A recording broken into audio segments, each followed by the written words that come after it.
अनसुईया देवी, आप तो परम ज्ञानी हैं। भावुक होना आपको शोभा नहीं देता। आप तो जानती हैं, जब जब जिस जिस कार्य के लिए पृथ्वी लोक पर अवतार हुए हैं, वो कार्य पूरा होते ही पृथ्वी लोक छोड़ देते हैं। यही कारण है कि तुम्हारा चंद्रमा ब्रह्मलोक जाना चाहता है। अतः देवी, आप अपने ज्येष्ठ पुत्र चंद्र को अपनी माता के बंधन से मुक्त करके उसे ब्रह्मलोक जाने की अनुमति दे दें।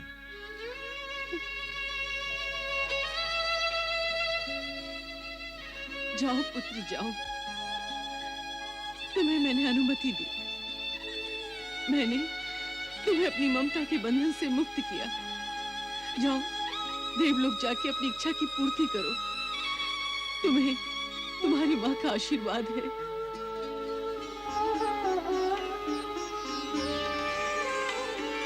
जाना जग कल्याण को, मात मुझे मत रोक। मांग विदाई चंद्रमा, चला ब्रह्म के लोक, चला ब्रह्म के लोक।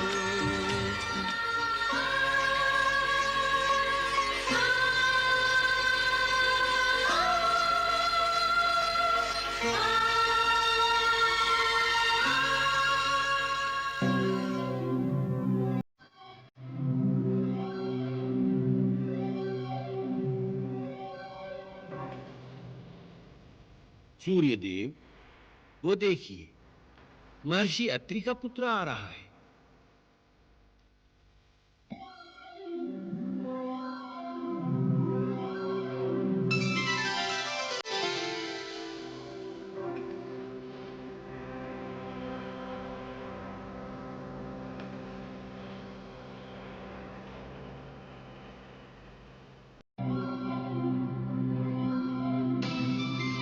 आद्य पिता को प्रणाम।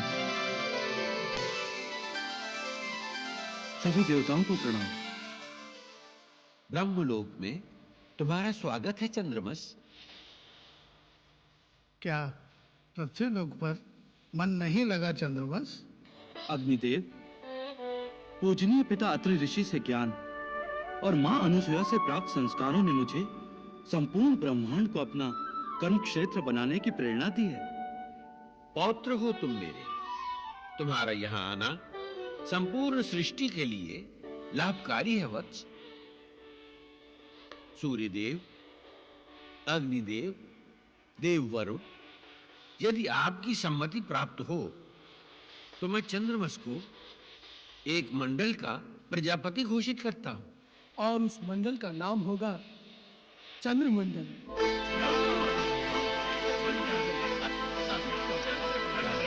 चंद्रमंडल, वाह, चंद्रमंडल, चंद्रमंडल, अत्युत्तम, अत्युत्तम, चंद्रमंडल, चंद्रमंडल, चंद्रमंडल, चंद्रमंडल।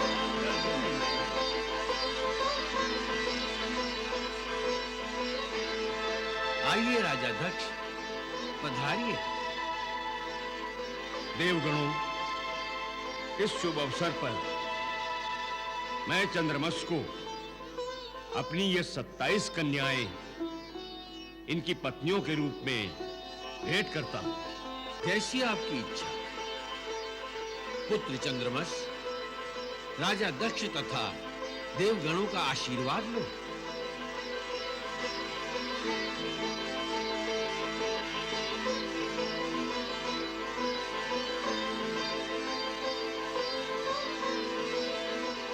आओ पुत्रियों, चंद्रदेव को वरण करो। आओ रोहिणी।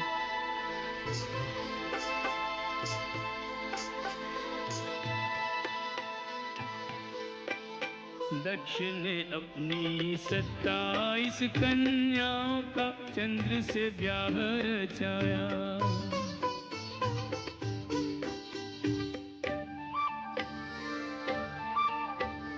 27 नक्षत्र यही के जिन्होंने चंद्र को पूर्ण सजाया।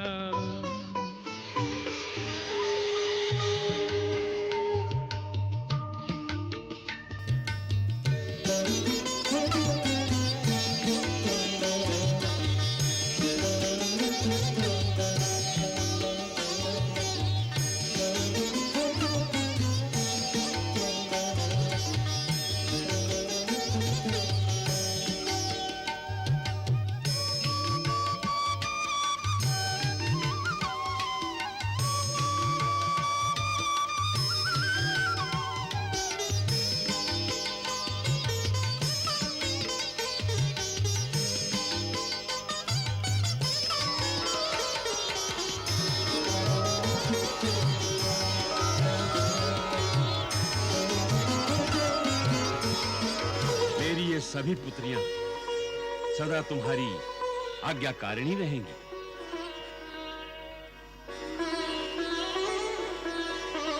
पुत्र चंद्रमस, शुभस्य शीघ्रम। तुम वनस्पति में जड़ चेतन और जीवों में शीतलता प्रदान करके उन्हें जीवन दोगे। पुत्र, अपने गुणों से तुम्हें सर्वदा पूजा जाएगा। जाओ पुत्र, इन कन्याओं को लेकर अपने लोक पधारो। जाओ। जो आज्ञा।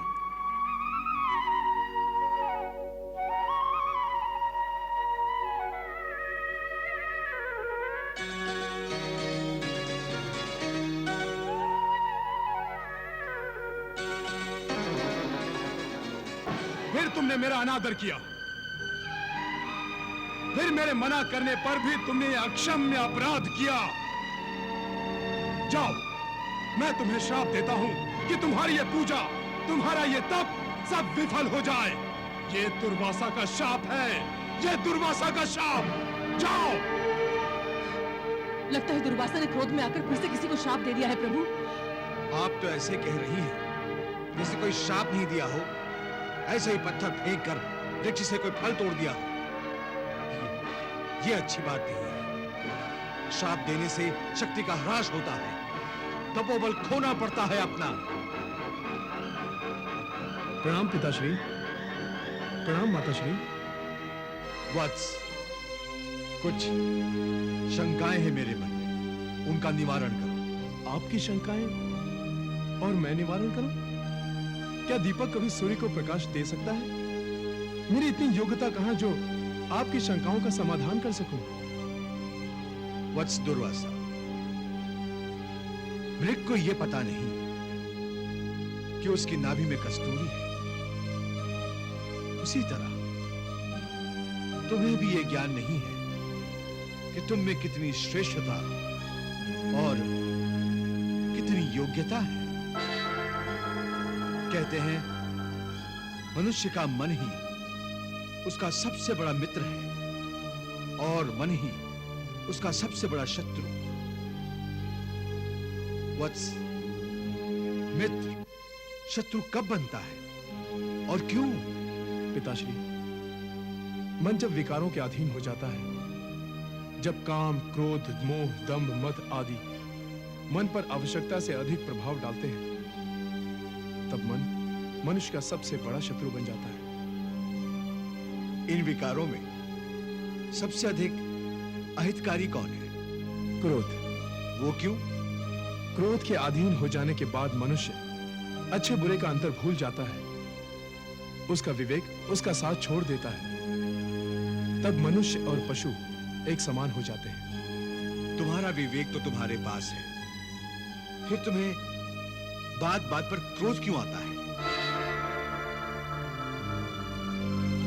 तुम्हें इस बात का ज्ञान तो है ना कि तुम्हें क्रोध बहुत शीघ्र आता है। जी पिताश्री, इसका मुझे ज्ञान है। तो फिर तुम अपने क्रोध पर अंकुश क्यों नहीं लगाते हो पुत्र? अंकुश लगाया जा सकता है ना?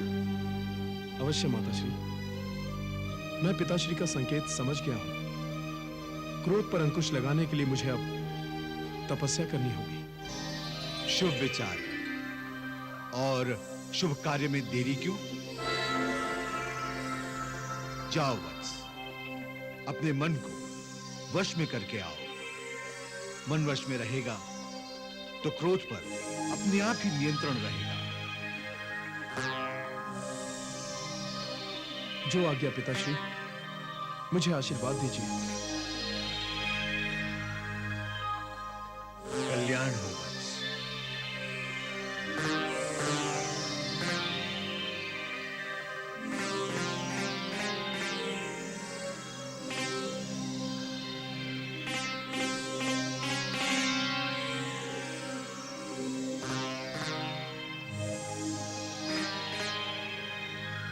मुझे आशीर्वाद दीजिए माताश्री।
दुर्वासा,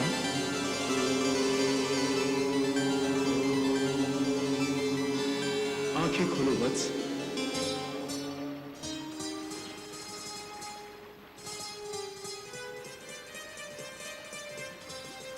प्रणाम प्रभु। आज मेरे पुण्य उदय हो गए जो आपने दर्शन दिए भगवान। भगवान, आपकी क्या अर्चना करूं? तुम तो मेरे ही एक रुद्र रूप हो दुर्वासा। एक रूप को दूसरे रूप की अर्चना का कोई अर्थ ही कहां है वत्स? तपस्या के मध्य बिंदु पर आपके आविर्भाव का कोई प्रयोजन तो होगा प्रभु। आज्ञा दीजिए, क्या सेवा करूं प्रभु? दुर्वासा, बहुत दृढ़ संकल्प है तुम्हारा। जो सोच लिया उसे पाना, और जो ठान लिया उसे कर दिखाना तुम्हारा स्वभाव बन चुका है। अपने इस स्वभाव को सदा शुद्ध दिशा देना वत्स। तुम्हारे हाथों सृष्टि का कल्याण होने वाला है, उसमें तुम्हें अकल्याणकारियों से जूझना पड़ेगा। उनकी शक्तियों का उत्तर देना होगा तुम्हें। अतः मैं तुम्हें तेज और तपोबल का वरदान प्रदान करता हूं, जो तुम्हारे मार्ग की सारी बाधाओं को नष्ट कर देगा। इन शक्तियों को धारण करो दुर्वासा। ये आध्यात्मिक शक्तियां हैं।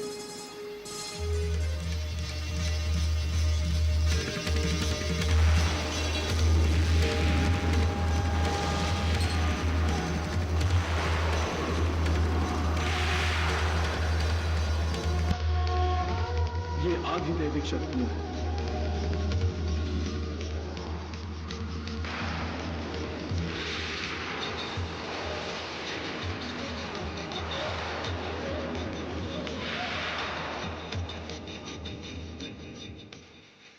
ये आदि भौतिक शक्तियां मैं तुम्हें प्रदान करता हूं दुर्वासा।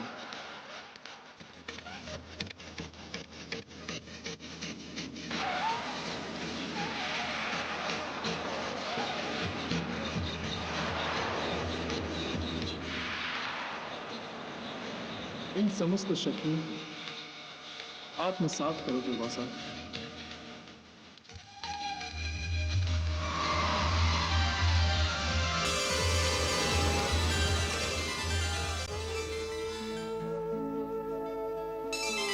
नारायण नारायण।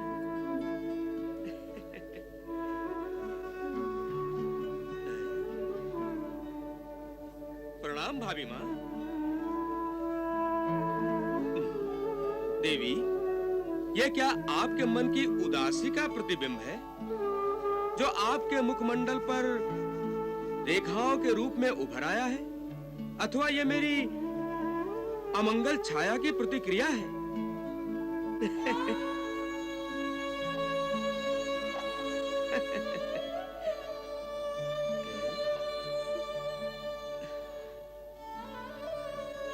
भाभी माँ, क्या बात है? त्रिदेवों की माता और दुखी, आश्चर्य है। मां होकर भी अपने पुत्रों को उचित वात्सल्य न दे सकी। पुत्रवती को पुत्रों के अभाव का कष्ट है। सब खो दिया है। कैसा अभाव? क्या खो दिया भाभी माँ?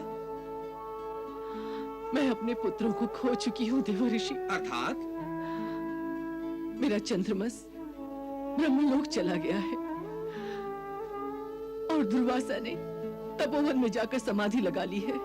तो क्या दत्तात्रेय भी विष्णुलोक चले गए? नहीं, ऐसा विचार अपने मन में भी मत लाइए देवर्षि।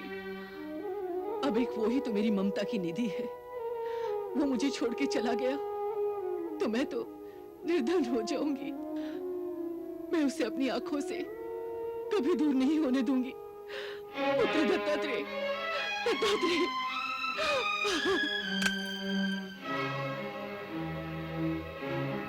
नारायण नारायण।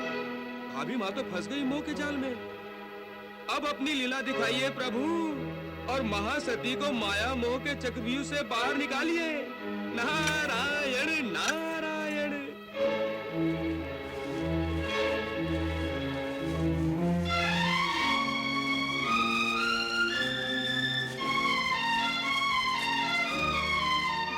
प्रणाम माता। वत्स, दत्तात्रेय कहाँ है? माता, वो तो आज पाठ में भी नहीं थे। दक्षिण दिशा में जो पीपल का बड़ा पेड़ है ना माता, मैंने अभी भी उन्हें वहां उस पेड़ के नीचे समाधि में लीन देखा है। आप कहे तो मैं उन्हें... नहीं नहीं, ध्यान करने वाला जब ध्यान में लीन होता है तो प्रभु के अति निकट होता है। ध्यान में बाधा डालना पाप है। मैं स्वयं जाकर देखकर आती हूँ। नारायण नारायण, सावधान रहिए प्रभु, और बचा सकते हैं तो बचा लीजिए अपने आप को। बड़ा चाव रहा है ना आपको अपने भक्तों की परीक्षा लेने का। अब स्वयं परीक्षा दीजिए, बड़ा आनंद आएगा भगवान। जब ममता की डोरी से बंधे होंगे आपके पांव और डोरी खींचेंगी माता अनुसुईया। नारायण नारायण।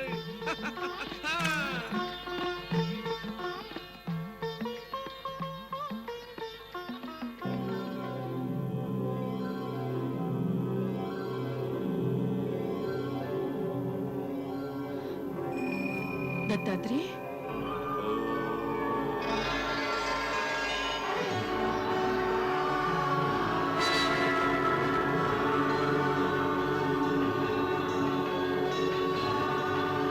माँ, मैं आपका ज्येष्ठ पुत्र चंद्र हूँ। परंतु अभी अभी तो मैंने दत्तात्रेय को यहाँ देखा था।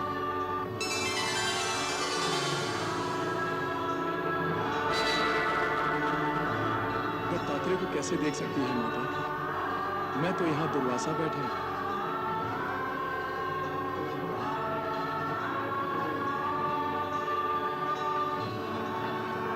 नारायण नारायण।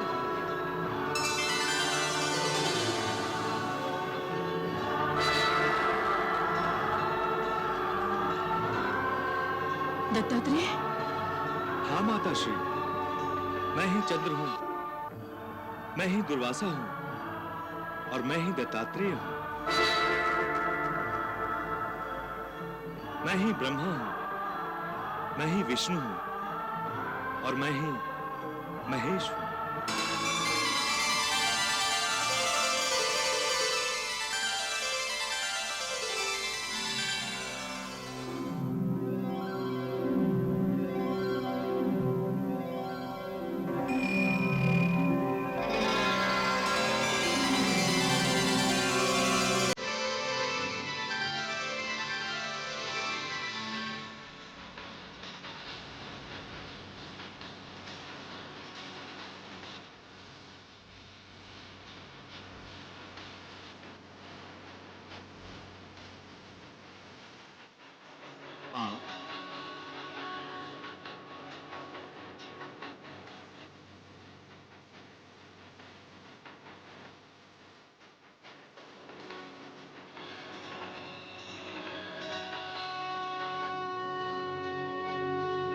मैं संपूर्ण विश्व में व्याप्त हूं।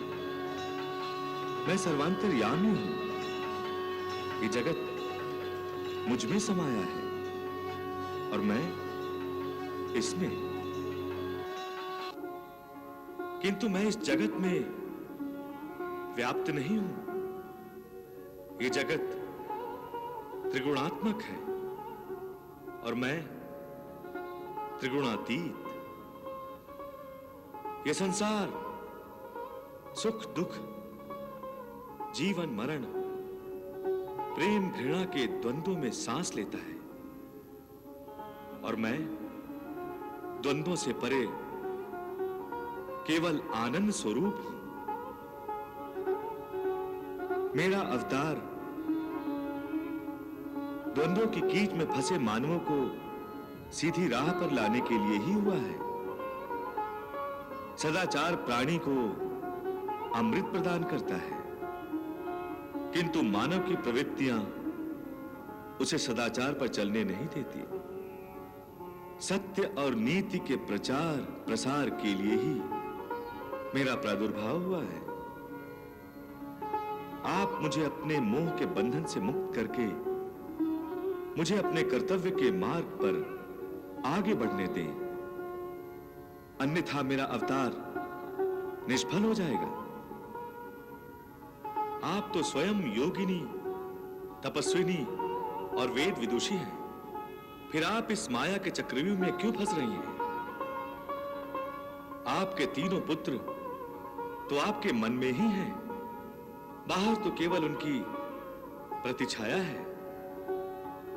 छाया के मोह में फंसना बुद्धिमानी नहीं है माता, वो तो अज्ञान है।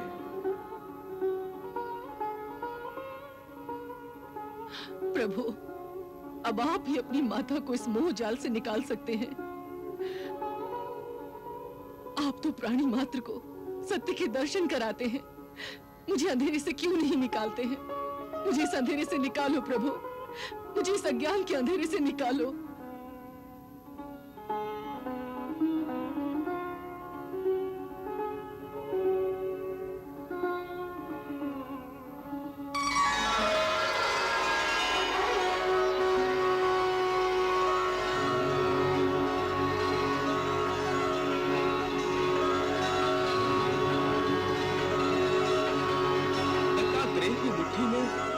अखिल लोग धन्य है।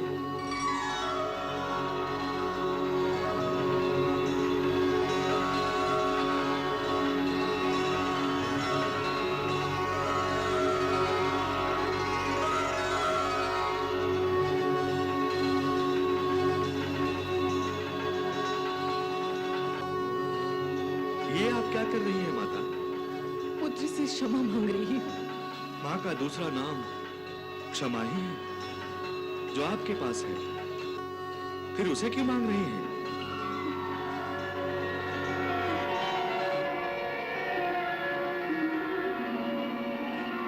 दत्ता, तुम? नारायण नारायण प्रभु, आपकी लीला धन्य है। अत्रि ऋषि के शाप को 20 वर्ष बीत गए। 20 वर्ष तक उस शाप का भय महाराज कृतवीर को न रात में सोने देता था न दिन में। अत्रि ऋषि का शाप आज भी उनके कानों में गूंज रहा है। एक ब्राह्मण ही तुम्हारे जैसे आसुरी प्रवृत्ति वाले क्षत्रियों का विनाश करेगा, इस पृथ्वी को क्षत्रिय विहीन कर देगा। उन्हें उठते बैठते सोते जागते आज भी एक ब्राह्मण हाथ में परशु लेकर उनका वध करने आता दिखाई देता है।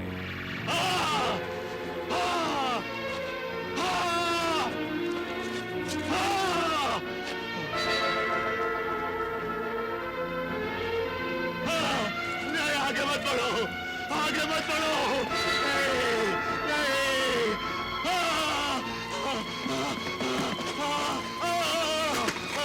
आगे मत बढ़ो, नहीं आगे मत बढ़ो, नहीं वहीं रुक जाओ, नहीं आगे मत बढ़ो। कोई है, कोई है, महामंत्री, महामंत्री, कोई है, महामंत्री। क्या हुआ महाराज? उसे आगे मत आने दो, वो मुझे मार डालेगा, वो मुझे मार डालेगा। यहाँ तो कोई नहीं है महाराज। मूर्ख, तुम्हें दिखाई नहीं देता, वो मुझे मार डालेगा।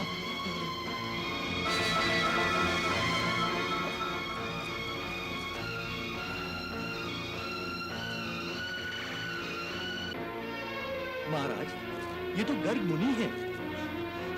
नहीं, नहीं, उसे आने मत दो, वो मुझे मार डालेगा, उसे रोक दो, वो मुझे मार डालेगा, वो मुझे मार डालेगा, वो मुझे मार डालेगा, वो मुझे मार डालेगा।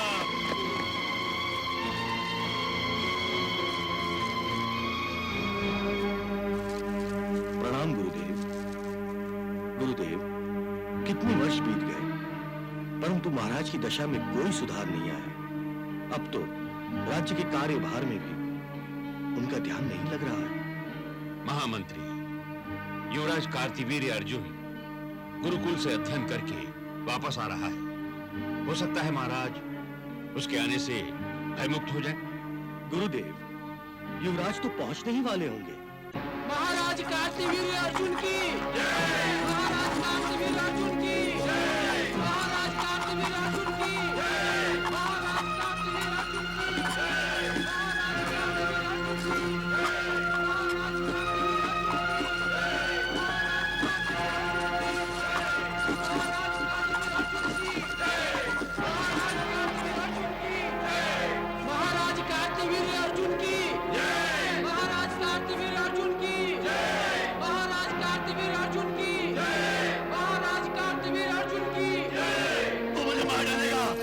महामंत्री उसे रोको, उसे आने मत दो, वो मुझे मार डालेगा, वो मुझे मार डालेगा, उसे रोको, वो मुझे मार डालेगा, वो मुझे मार डालेगा।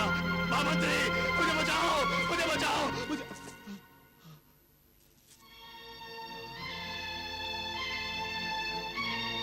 पिताश्री, प्रणाम पिताश्री। अच्छा हुआ पुत्र तुम आ गए।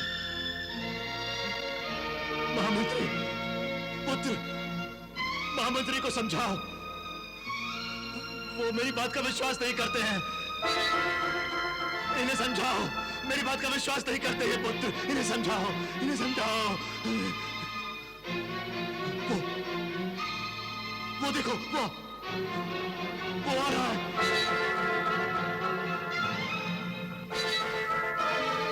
वो आ रहा है, वो आ रहा है। कौन है? कौन है पिताश्री? ब्राह्मण, ब्राह्मण पुत्र। कहाँ? वो देखो, ब्राह्मण पुत्र आ रहा है, वो देखो। वो उसके हाथ में फंसा है। वो पुत्र, वो मुझे मार डालेगा, मुझे बचाओ। वो मुझे मार डालेगा, मुझे बचाओ पुत्र। मुझे मार डालेगा वो पुत्र, मुझे मार डालेगा वो।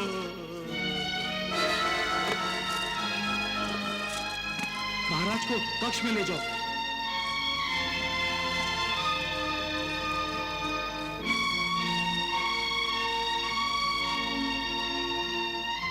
गुरुदेव,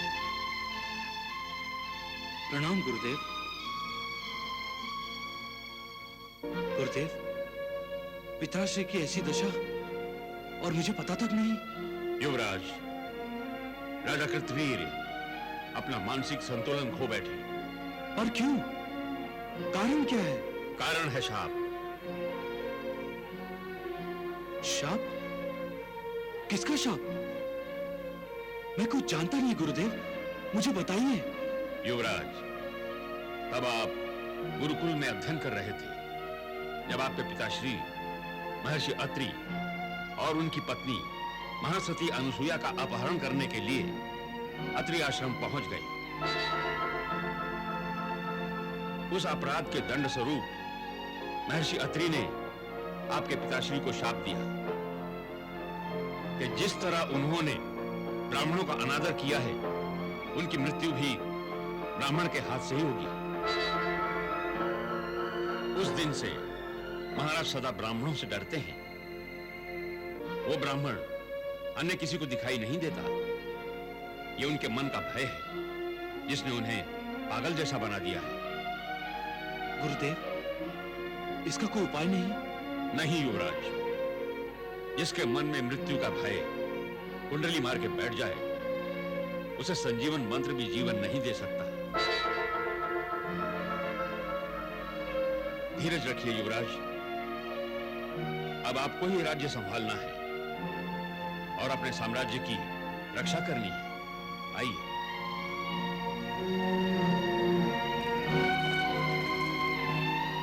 नारायण नारायण। अपने श्री चरणों में दास का प्रणाम स्वीकार कीजिए भगवान। स्वस्तिअस्तु। प्रभु, मेरे मन में एक जिज्ञासा उठ रही है, यदि प्रभु प्रसन्न हो तो निवेदन करूं। लोक कल्याण में अनुरक्त नारद को अपनी बात कहने का पूर्ण अधिकार है। कहिए देवर्षि, क्या जिज्ञासा है? प्रभु, आपने सती अनुसुईया के यहाँ दत्तात्रेय के रूप में अवतार तो ले लिया है, किंतु आपके अवतार लेने का उद्देश्य क्या है, ये समझने के लिए मैं अपनी बुद्धि कुरेदते कुरेदते थक गया हूँ भगवान। कृपया मेरी जिज्ञासा शांत कीजिए। मेरा जन्म कभी निरर्थक नहीं होता वत्स। दत्तात्रेय के रूप में अवतार लेने का उद्देश्य है ज्ञान का प्रचार और प्रसार। मेरा मूल स्वरूप ज्ञान ही है। मैं समस्त प्राणियों में ज्ञान के रूप में रहता हूं, किंतु ये ज्ञान मनुष्यों में उसी प्रकार छिपा रहता है जैसे धुएं में अग्नि, बादलों में सूर्य और झिल्ली में गर्भस्थ बालक। लोगों को धुआं, बादल और झिल्ली तो दिखाई देती है, किंतु उनमें छिपा सत्य नहीं, लोग मेरे ज्ञान स्वरूप सत्य को समझ सकें, इसीलिए मुझे समय समय पर अवतार लेना पड़ता है। अन्यथा समस्त मानव जाति अज्ञान के अंधकार में डूब जाएगी और आसुरी प्रवृत्ति में लीन होकर सृष्टि के विकास में बाधाएं बनेंगी। आप धन्य है प्रभु, धन्य है। किंतु प्रभु, अभी तक मेरी जिज्ञासा पूरी तरह तृप्त नहीं हुई। दत्तात्रेय इस समय जिस आश्रम में है, वहां तो पहले से ही ज्ञान की किरणें अज्ञान में भटकते मनुष्यों को दिशा दे रही हैं। फिर आपके ज्ञान रूप दत्तात्रेय संपूर्ण ब्रह्मांड में ज्ञान कैसे फैला सकेंगे भगवान?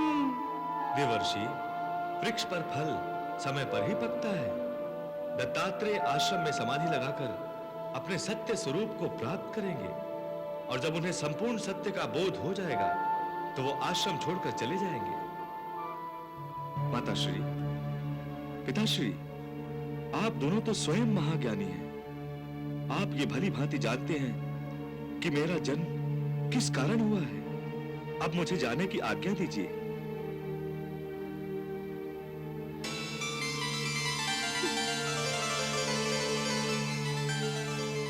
मुझे ये जीवन मानव जीवन को मार्गदर्शन देने और दिशा देने के लिए ही मिला है। जब तक मुझे स्वयं जीवन दिशा का कोई ज्ञान नहीं होगा, मैं मानव जीवन को कोई दिशा कैसे दे सकता हूं? उसके लिए मुझे स्वयं जीवन की धारा में उतरना होगा।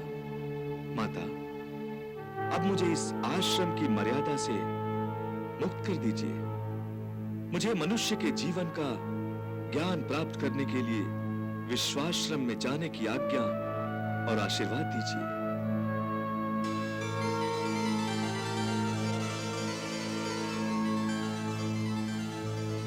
जाओ वत्स, अब मैं तुम्हें नहीं रोकूंगी। शुभास्तु ते बंधान।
यदि मेरा अनुमान गलत नहीं है तो आप मनुष्य अवतार में विश्व गुरु बनकर विश्व को ज्ञान देने निकले हैं ना भगवान? हे गुरुओं के गुरु दत्त गुरु, वैसे तो आप सर्व ज्ञानी हैं प्रभु, किंतु ये पृथ्वी लोकवासी बड़े ही संकीर्ण विचारों वाले, बड़ी संदिग्ध मनोवृत्ति वाले और बड़े ही अविश्वसनीय होते हैं। वे आप पर शीघ्रता से विश्वास नहीं करेंगे प्रभु। अच्छा, हाँ। तो आपने उन्हें क्या गुरु मंत्र देना है, यह आपने पहले से ही सोच रखा है। चलिए भगवान, हमें भी आपकी लीला देखने को मिलेगी।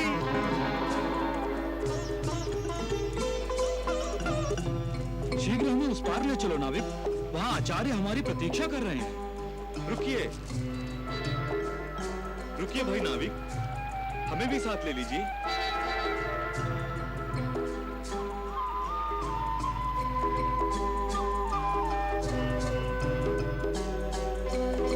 प्रतीक्षा करो, ये नाव हमें उस पार छोड़कर वापस आ रही है। नाविक, शीघ्रता से ले चलो हमें। इस नाव में स्थान तो है, उसे भी ले चलिए। नहीं नहीं, वो हमारे आश्रम का नहीं है, वो हमारे साथ नहीं आ सकता। चलो चलो चलो।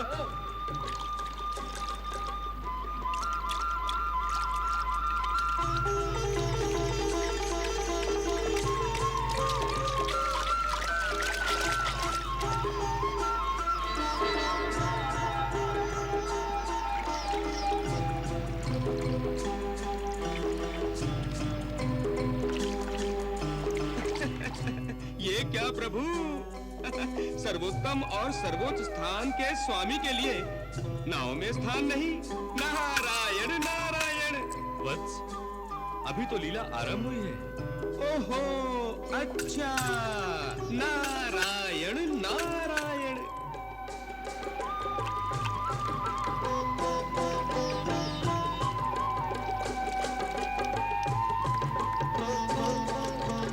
देखो बेचारा कैसी ललचाई हुई नजरों से देख रहा है हमें। हाँ, हो सकता है उसे भी अपने आचार्य से मिलने की शीघ्रता हो। शीघ्रता है, हवा में उड़कर नदी पार कर ले।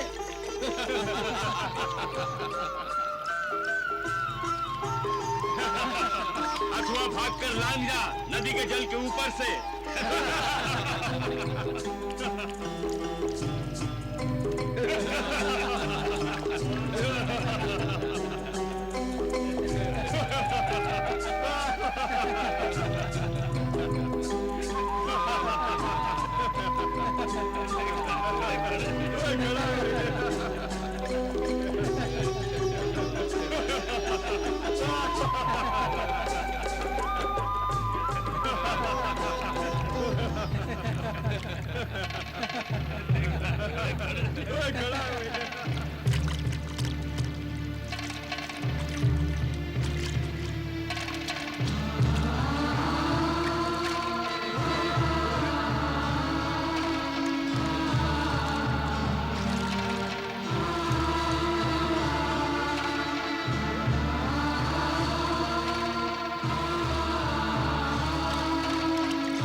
जो मैं देख रहा हूँ वो सत्य है क्या?